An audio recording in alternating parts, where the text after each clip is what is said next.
এই গরমে যদি কিছু ঠান্ডা ঠান্ডা মিষ্টি মিষ্টি খেতে মন হয় তাহলে বানিয়ে ফেলতে পারো এই ফ্রুট কাস্টার্ড পুডিং। বানাতে পরিশ্রম যেমন কম, সময়ও লাগবে কম, আর উপকরণ বাড়িতে থাকা মাত্র কয়েকটা জিনিস দিয়ে অনায়াসেই রেডি হয়ে যাবে। আর খেতে হয় যেমন টেস্টি, ঠিক তেমনই মাউথ মেল্টিং। হ্যালো বন্ধুরা, আশা করি সকলে খুব ভালো আছো। আহারে বিহারেতে আর একটি নতুন ব্লগে তোমাদেরকে স্বাগত। এই ব্রেড কাস্টার্ড পুডিং বানানোর জন্য সবার প্রথমে আমি এখানে দুধটাকে জাল দিয়ে নেব। তার জন্য কড়াইয়ে দিয়ে দিলাম সামান্য একটুখানি জল, আর তার মধ্যে অ্যাড করে দেব পরিমাণ মতো দুধ। আমি এখানে নিয়ে নিয়েছিলাম প্রায় 3 কাপ পরিমাণে দুধ। আমার এই দুধটা কিন্তু ছিল ফুল ফ্যাট মিল্ক।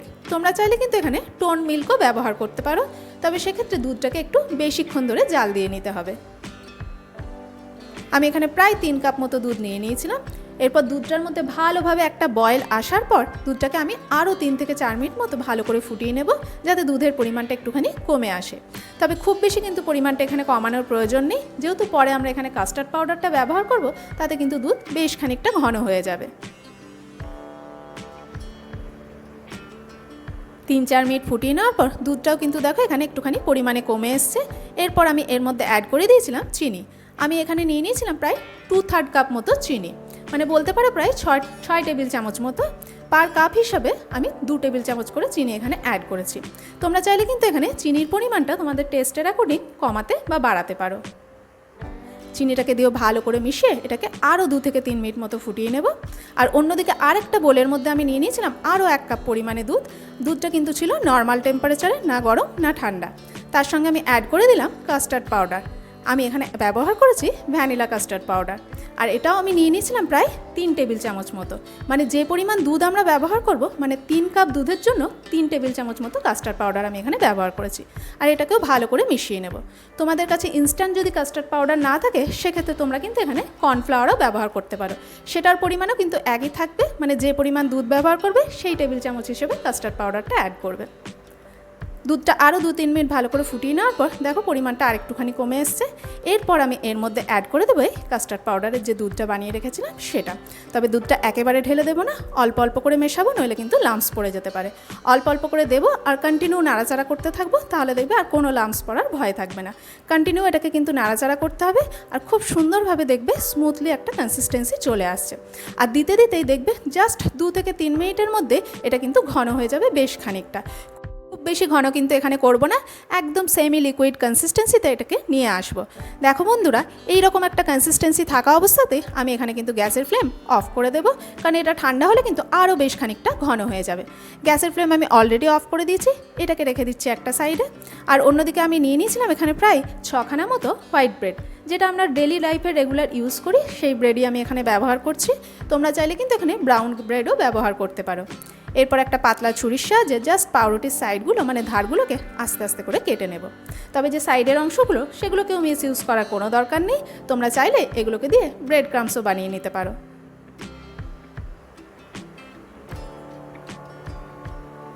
পাউরুটির সাইডগুলো দেখো আমি সুন্দরভাবে কেটে নিয়েছি। আর আমি এখানে টোটাল পাউরুটি নিয়ে নিয়েছিলাম 6খানা মতো, মানে যে কন্টেনারে আমি বসাবো সেই কন্টেনারের হিসাবেই, চওড়াটা হিসাবে আমার এখানে 6খানা মতো পাউরুটি লাগবে, সেই হিসেবে আমি এটা ব্যবহার করেছি। তোমাদের যদি চওড়াটা একটু কম থাকে, তোমরা চাইলে সেখানে 4খানা মতো ব্যবহার করতে পারো। তবে লেয়ারিং যত বেশি হবে খেতে ততটাই টেস্টি হবে। অন্যদিকে অন্য একটা প্যানের মধ্যে আমি দিয়ে দিলাম 2 চা চামচ মতো ঘি, আর ঘিটাকে দিয়েও প্যানটাকে ভালো করে একটুখানি ব্রাশ করে নিলাম। এখানে পাউরুটিগুলো ভাজতে কিন্তু খুব কম ঘি লাগবে, খুব কম ঘিতেই কিন্তু পাউরুটিগুলো অনায়াসে ভাজা যাবে। আর এটাকে আমি শ্যালো ফ্রাই করে নেব।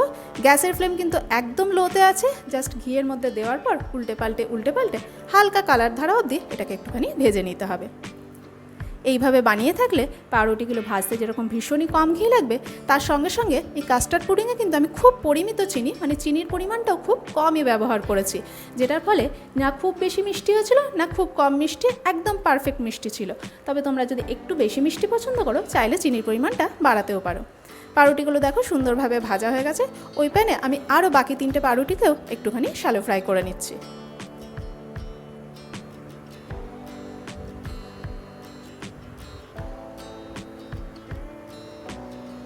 এই পাউরুটিগুলোও দেখো সুন্দরভাবে ভাজা হয়ে গেছে, সমস্তগুলোই আমি তুলে নিলাম। মানে টোটাল 6টা পাউরুটি আমার কিন্তু একদম 2 চা চামচ ঘিতেই ভাজা হয়ে গেছে। এরপর আমি নিয়ে নিয়েছিলাম এখানে বেশ কিছু ফল, মানে আমার বাড়িতে সেই সময় যা যা ফল অ্যাভেলেবেল ছিল সেটাই নিয়ে নিয়েছিলাম কলা, আঙুর আর চেরি। তোমরা চাইলে কিন্তু এখানে যে কোনো ফলই ব্যবহার করতে পারো। আর ফলগুলোকে আমি এইভাবে পাতলা পাতলা গোল গোল স্লাইস করে টুকরো করে কেটে নেব। তোমরা চাইলে কিন্তু এখানে বেদানা ব্যবহার করতে পারো, স্ট্রবেরি ব্যবহার করতে পারো, কালো আঙুর ব্যবহার করতে পারো বা আপেলও ব্যবহার করতে পারো। আর ফল ছাড়াও যদি বানাতে চাও শুধু ড্রাই ফ্রুটস দিয়েও কিন্তু বানাতে পারো, তাতেও কিন্তু খেতে বেশ ভালো হয়। আমার কাছে অ্যাভেলেবেল ছিল তাই বানিয়ে ফেললাম, আর ফল দিয়ে বানালে খেতে আরও টেস্টি হবে। সমস্ত ফলগুলোকে দেখো একইভাবে গোল গোল পাতলা স্লাইস করে টুকরো করে কেটে নিয়েছি। এরপর বসানোর পালা কাস্টার্ড পুডিংটা। তার জন্য একটা কন্টেনারের মধ্যে সবার প্রথমে আমি এখানে দিয়ে দিলাম দুখানা মতো পাউরুটি, আর তার ওপর থেকে আমি দিয়ে দেবো যে কাস্টার্ড মিল্কটা বানিয়ে রেখেছিলাম সেটাকে দিয়ে কিন্তু পাউরুটিগুলোকে পুরোপুরি কভার করে দিতে হবে।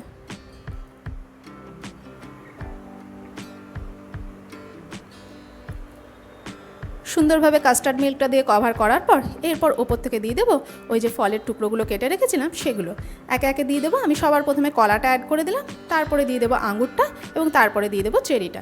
তোমাদের কাছে আরও এক্সট্রা কিছু ফল থাকলে সেটাও চাইলে অ্যাড করতে পারো, বা ফল ছাড়াও শুধু ড্রাই ফ্রুটস দিয়েও কিন্তু বানিয়ে ফেলতে পারো। চেরিটা দিয়ে সাজিয়ে দেওয়ার পর ওপর থেকে দিয়ে দিলাম একটুখানি আমন্ড কুচি, যেগুলোকেও পাতলা পাতলা লম্বা স্লাইস করে কেটে নিয়েছিলাম, আর তার সঙ্গে সঙ্গে দিয়ে দেবো একটুখানি পেস্তা কুচিও, ঠিক একইভাবে ওটাকেও আমি টুকরো করে নিয়েছিলাম। এরপরে আমি সেকেন্ড লেয়ারে দিয়ে দিলাম আরও দুখানা মতো পাউরুটি, আবার ওপর থেকে দিয়ে দেবো এই কাস্টার্ড মিল্কটা। এই কাস্টার্ড মিল্কটা কিন্তু একটু পরেই ঘন হয়ে যাবে, তার জন্য যখন দেখবে এটা ঘন হয়ে এসছে তখন তার মধ্যে একটুখানি দুধ অ্যাড করে জাস্ট গ্যাসের ফ্লেমটা অন করে একটুখানি চালিয়ে নেবে, তাহলেই দেখবে এটা আবার আগের মতো কনসিস্টেন্সিতে ফিরে এসছে। ঠিক একইভাবে ওপর থেকে আমি আবারও ফলগুলোকে সাজিয়ে দেবো। শুধু ড্রাই ফ্রুটস দিয়েও কিন্তু এই কাস্টার্ড পুডিং খেতে অসাধারণ লাগে, তবে যদি তোমাদের কাছে ফ্রেশ ফ্রুট অ্যাভেলেবেল থাকে অবশ্যই অ্যাড করো, কারণ তাতে এর মধ্যে টেস্টটা আরও বেশ খানিকটা বেড়ে যায়।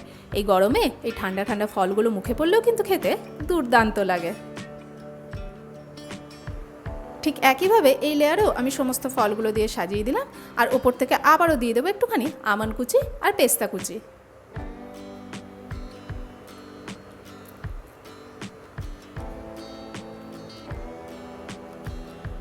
এরপর লাস্ট লেয়ারটা আমি ঠিক একইভাবে রিপিট করব। আবারও দিয়ে দিলাম দুখানা মতো পাউরুটি, আর ওপর থেকে দিয়ে দেবো বাকি যে বেঁচেছিল কাস্টার্ড মিল্কটা সেটা পুরোটাই। বন্ধুরা, কাস্টার্ড মিল্কটা কিন্তু ঠান্ডা হতে হতে ঘন হয়ে আসবে, সেটা আশা করি দেখে বুঝতেই পারছো। সেটাকে দিয়েও ভালো করে কভার আপ করে আবারও আমি ঠিক একইভাবে বাকি যে ফলগুলো রয়েছে সেগুলোকে দিয়ে সাজিয়ে নেব। এখানে কিন্তু আমি ব্যবহার করেছি 6খানা মতো ব্রেড, তার জন্য ব্যবহার করেছি 3 কাপ মতো দুধ, আর 3 কাপ দুধে পার কাপ দুধের হিসাবে 2 টেবিল চামচ করে চিনি ব্যবহার করেছি। আর বাকি যে 1 কাপ দুধ নিয়েছিলাম তার মধ্যে কাস্টার্ড পাউডারটাও ব্যবহার করব, যে পরিমাণ আমরা দুধ কড়াইয়ে অ্যাড করেছি সেই পরিমাণ, মানে 3 কাপ দুধের জন্য 3 টেবিল চামচ মতো কাস্টার্ড পাউডার। আর পাউরুটিগুলো টস করতেও জাস্ট 2 চা চামচ মতো ঘি লাগবে, ভীষণই কম ঘিতে কিন্তু পাউরুটিগুলো সুন্দরভাবে টস হয়ে যাবে। ঠিক একইভাবে আমি ওপর থেকে আবারও বাকি যে ফ্রুটসগুলো ছিল সেগুলো দিয়ে সাজিয়ে দিলাম, আর ওপর থেকে দিয়ে দেবো আমন্ড কুচি আর পেস্তা কুচি। যত সুন্দর কালারফুল ফ্রুটস অ্যাড করবে ততই কিন্তু এটা দেখতে অসাধারণ লাগবে।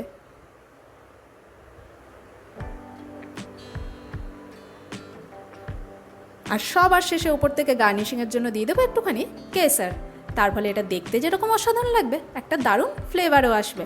আর যে যে জায়গায় কেসারগুলো মেল্ট হয়ে যাবে সেগুলোও কিন্তু কালার অসাধারণ আসবে। বন্ধুরা, এরপর পালা রেফ্রিজারেট করার। মোটামুটি 5 থেকে 6 ঘন্টা এটাকে রেফ্রিজারেট করলেই চলবে, কিন্তু আমি বলতে পারো 7 থেকে 8 ঘন্টা মতো এটাকে ফ্রিজে রেখে দিয়েছিলাম, আর তার ফলে দেখো কি সুন্দরভাবে এটা সেট হয়ে গেছে। এই ব্রেড কাস্টার্ড পুডিং শুধু দেখতেই অসাধারণ হয় না, খেতেও কিন্তু হয় দুর্দান্ত। বানাতে যেরকম পরিশ্রম কম লাগে, সময়ও কম লাগে, তার সঙ্গে সঙ্গে উপকরণ বাড়িতে থাকা মাত্র কয়েকটা জিনিস দিয়ে অনায়াসে রেডি হয়ে যাবে। আর এটা শুধু বাচ্চা কেন, বাচ্চা থেকে বড় সকলেরই ভালো লাগবে। কোনো অনুষ্ঠানেই হোক, চাই বাড়িতে এমনি হোক, এই গরমের দিনে যদি কিছু ঠান্ডা ঠান্ডা খেতে মন হয় তাহলে ঝটপট বানিয়ে ফেলতে পারো এই ফ্রুট কাস্টার্ড পুডিং। বন্ধুরা, আশা করি দেখে বুঝতেই পারছো কি সুন্দরভাবে এটা সেট হয়ে গেছে, আর প্রত্যেকটা লেয়ারও কিন্তু দারুণভাবে সেট হয়ে গেছে। বন্ধুরা, রেসিপিখানা যদি ভালো লেগে থাকে অবশ্যই ভিডিওটাকে একটা লাইক করে চ্যানেলটিকে সাবস্ক্রাইব করো, আর যদি ফেসবুক থেকে দেখে থাকো পেজটিকে ফলো করার অনুরোধ রইল। আর হ্যাঁ, এই ইজি রেসিপিটা কিন্তু অনায়াসে ঝটপট বাড়িতে বানিও আর আমায় কমেন্টে জানিও কেমন খেতে হয়েছিল। তাই কোনো অনুষ্ঠানের জন্য অপেক্ষা না করে আজই রেসিপিখানা ট্রাই করে ফেলো। দেখা হচ্ছে পরের একটা ভিডিওতে নতুন একটা রেসিপি নিয়ে।